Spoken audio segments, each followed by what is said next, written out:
ಧರ್ಮಸ್ಥಳದ ಕ್ಷೇತ್ರದ ಸ್ವಾಮಿ ಮಂಜುನಾಥನ ಕುರಿತಂತೆ ಜನರಲ್ಲಿರುವಂತಹ ಭಕ್ತಿ ಶ್ರದ್ಧೆಗಳು, ಧರ್ಮಾಧಿಕಾರಿ ಪೂಜ್ಯ ವೀರೇಂದ್ರ ಹೆಗ್ಗಡೆ ಅವರು ನಾಡಿನ ಉದ್ದಗಲದಲ್ಲಿ ಮಾಡ್ತಾ ಇರುವಂತಹ ಅನೇಕಾರು ರಚನಾತ್ಮಕ ಚಟುವಟಿಕೆಗಳು, ಇದು ಎಡಪಂಥೀಯರ ವಿಚಾರಧಾರೆಯವರ ಎಲ್ಲೋ ಒಂದು ನಿದ್ದೆಗೆಡಿಸಿದೆ.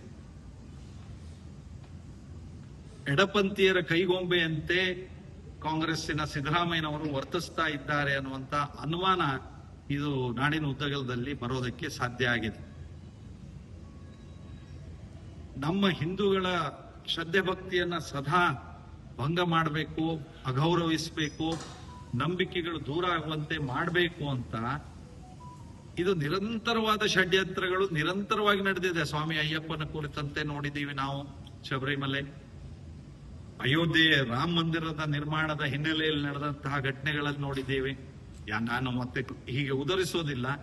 ನಮ್ಮ ಗೋವಿನಿಂದ ಹಿಡಿದು ಭಗವದ್ಗೀತೆಯಿಂದ ಹಿಡಿದು ನಮ್ಮ ಎಲ್ಲ ಪವಿತ್ರ ಶ್ರದ್ಧೆ ಭಕ್ತಿಯ ವಿಷಯದಲ್ಲಿ ಎಡಪಂಥೀಯರ ಕೈಗೊಂಬೆಯಂತೆ ಸಿದ್ದರಾಮಯ್ಯನವರು ವರ್ತಿಸ್ತಾ ಇದ್ದಾರೆ ಅನ್ನೋದು ಇದು ಸಾಬೀತಾಗಿರುವಂತದ್ದು. ಹಾಗಾಗಿ ಟೌನ್ ಹಾಲ್ ಎದುರುಗಡೆಯಲ್ಲಿ ನಾನು ದನದ ಮಾಂಸ ತಿಂತೀನಿ, ಯಾರೇನ್ ಮಾಡ್ತಾರೆ ಅನ್ನುವಂತಹ ದುರಂಕಾರದ ಮಾತುಗಳನ್ನ ಆಡಿ